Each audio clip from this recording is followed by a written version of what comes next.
Hi friends, నా పేరు శంకర్. విస్తృత పద్ధతిలో మేకలు మేపాలంటే ఇట్లా వర్షంలో కూడా ముసురు తగులుతుంది. ముసురులో వర్షంలో కూడా మేపవలసి వస్తుంది.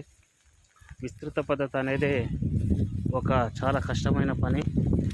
ఏదో వెనకడికి మన నాయనల తరం తాతల తరం చేసిరు, కానీ మన తరంలో మేకలని మేపలేరు. విస్తృత పద్ధతి కాకుండా సాంద్ర పద్ధతిలో సాధాలే. సాంద్రత పద్ధతిలో కుట్టి పోసుకోవాలి. కంది కానీ పల్లి కానీ శనగ కానీ కుట్టి పోసుకొని ఇట్లాంటి ముసుళ్ళ టైంలో కూడా ఆ కుట్టితో నడిపించవచ్చు.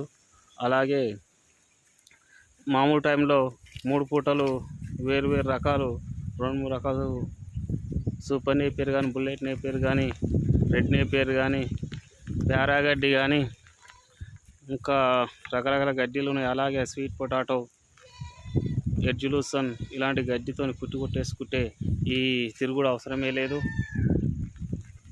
ఈ కంచెలలో తిరగాలని లేదు.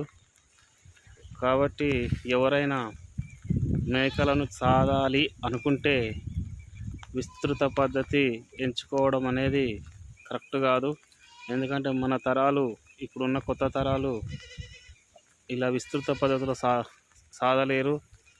ఇంకోటి రకరకాల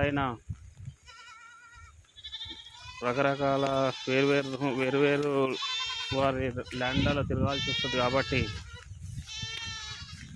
వాళ్ళందరూ కూడా రానియరు. కాబట్టి మనం షెడ్ వేసి షెడ్లో దాదడం బెటరు. నేను కూడా షెడ్లో దాదాలని చెప్పి తీసుకొచ్చాను. అన్ని చేశాను.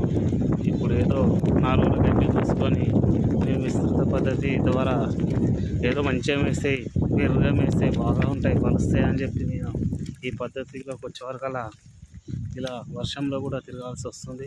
కాబట్టి మిత్రులారా, మీరందరూ కూడా విస్తృత పద్ధతి కాకుండా సాంద్రత పద్ధతిలో సాగాలని చెప్పి కోరుకుంటున్నాను.